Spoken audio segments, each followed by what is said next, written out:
make sure that when it's boiled down, we get far more than our share. It's a theftocracy. Yes, we're thieves. We steal. We're the slavers of old. We're the neo-feudalists.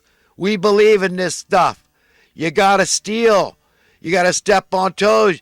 You gotta crack some eggs to make an omelet here. We gotta make some people miserable. We gotta take from the productive class, marginalize and subjugate them.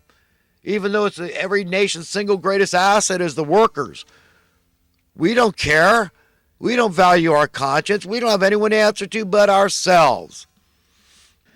TMZ Live recently played this piece. This FedEx worker, this black guy is breaking down. Seemed like such a sweet guy. Somebody called him a name, belittled him, and it's so horrible to watch this stuff. I hate racism. This poor guy crying. It makes me want to cry, and just feel his pain. But his pain was real, and we should all put ourselves in the shoes of others. Okay, that would help you to not be a racist. Help you see how stupid, immature, and evil. Frankly, it's evil. It's idiocy is what it is, and it's un-American as hell. Okay, so, we,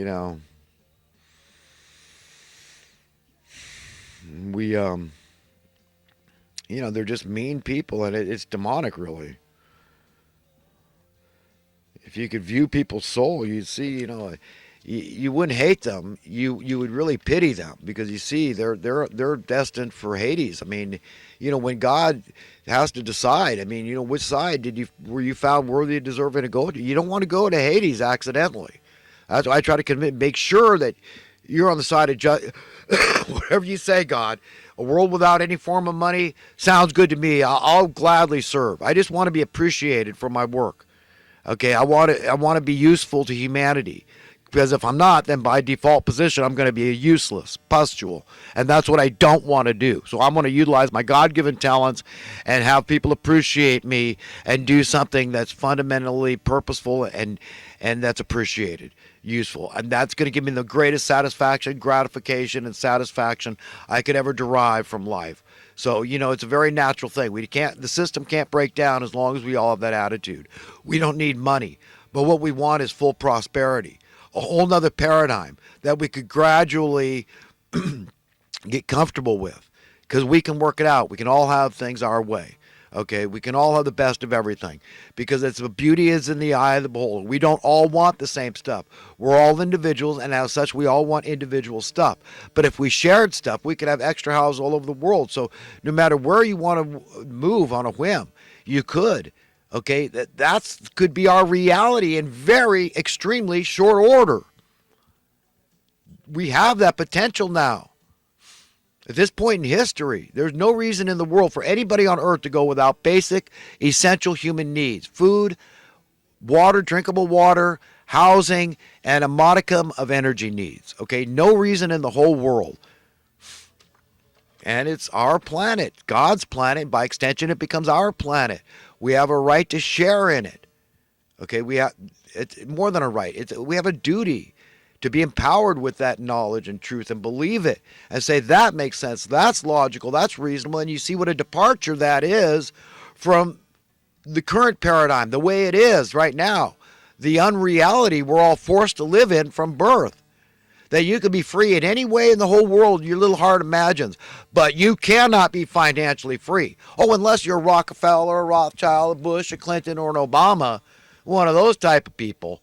Then it's okay. We accept that people leave the money to their kids, and it's just hereditary wealth. So there's a perpetual aristocracy here. Yeah. It's a rigged game, but we accept that's okay. I mean, what can you do? And but I'm radical. I'm some wild-eyed communist or something by saying we ought to buy people houses instead of wasting our money renting them in perpetuity, making the problem worse, putting it in the pockets of fat cats. Jeez, I'm not. I'm a down-to-earth fiscal conservative. I'm liberal in some ways. Okay, I'll change political parties like I'm changing underwear, okay? I could care less if JFK was a Democrat or Republican, or Andrew Jackson, or Abraham Lincoln, or Martin Luther King Jr. No, that's not the way it works. And I'm a capitalist in some ways, and I like socialists in some ways. You know, egalitarians. I mean, capitalists and socialists can be egalitarian. So at the end of the day, I'm taking the best of both worlds, and nobody can say I can't. It's not inconsistent. It's just the way it is. These weather people come on and they're saying, "Oh, it's going to be windy and hot today, so don't mow your lawn. Whatever you do, don't mow." It's the stupidest thing in the world. I mean, folks, you couldn't start a green lawn on fire with a flamethrower. That's just a fact. Okay, well-watered lawn. People water the lawns around here this time of year every other day or something. I mean, they're green, they're saturated. You couldn't light that thing on fire with a blowtorch or a flamethrower. Nothing. Throw a flare into it, and nothing's going to happen. Douse it with gasoline, nothing's going to happen. What they're talking about, they ought to be very clear. Don't mow a rough, dry field with rocks. The blade could hit the rock, and then you start a spark, then you could have a problem. Okay, definitely. But yeah, it's just stupid. They should at least be very clear on what they're talking about, if they know what they're talking about. This Chaz Town, the acronym for, I can't remember what it stands for, it doesn't matter. Everybody's heard about in Seattle. But, it's kind of funny. I don't really have much to say about it. To me, it's kind of humorous. It's kind of entertaining. But, I understand. I mean, dissent is good. I can't say they're unpatriotic. I mean, anarchists, dissenter. Hey, you know what? I mean, make your voices clear. Make your demands clearer. We got to know what we want before we can ever get it, right? So, just be coherent and clear what the demands are. Because this racism thing is a lot deeper. It has to do with economic issues, economic injustice. And it's just that, these people feel it more. I mean, they come from a different culture, different genetics and that sort of thing. So, the history thing plays on them psychologically with the slavery. And we've all got to put ourselves in their place. Imagine we were black people. All the white people need to spend some time thinking if they were a black person, because if there's reincarnation, you didn't learn not to be a racist, believe me, God will work it out for you. You understand? God has a way of doing these things. So listen to God, and he's going to tell you, don't be a racist, because you don't want to be evil, unholy, ungodly, etc., unethical, immoral, and all that sort of thing. That's what he's going to tell you. I rest assured, I promise you.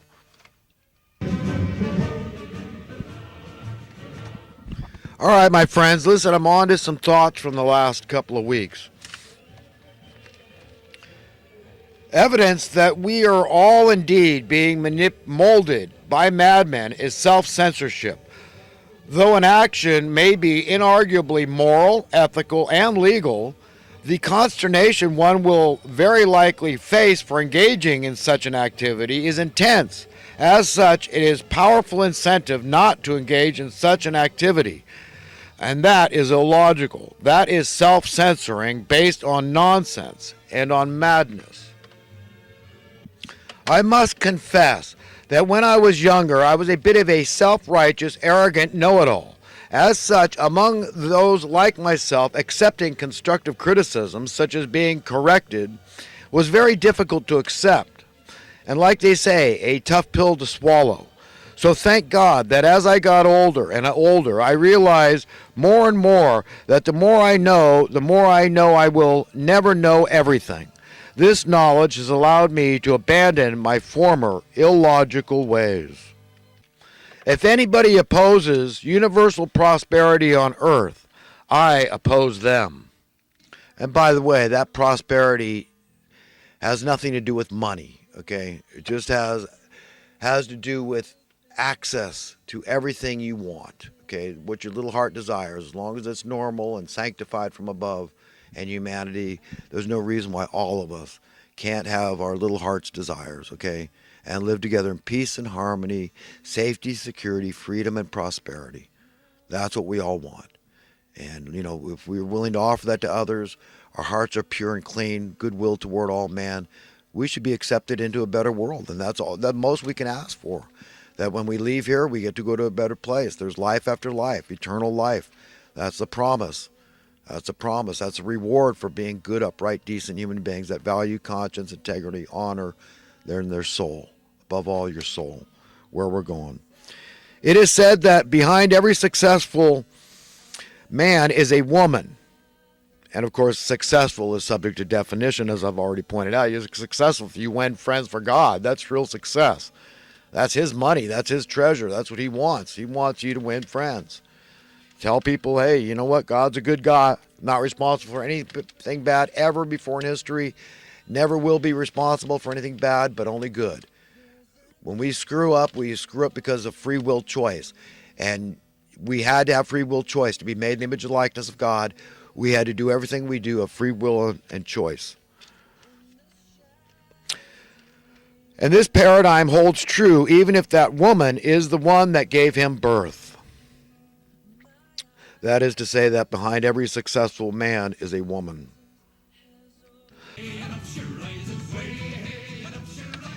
Well, friends, I got to leave it there. Listen, best everybody. I mean that. I love everyone. And, have a nice day, nice weekend, a nice life, a nice eternity. Okay? Until next time, God willing, I'll talk again.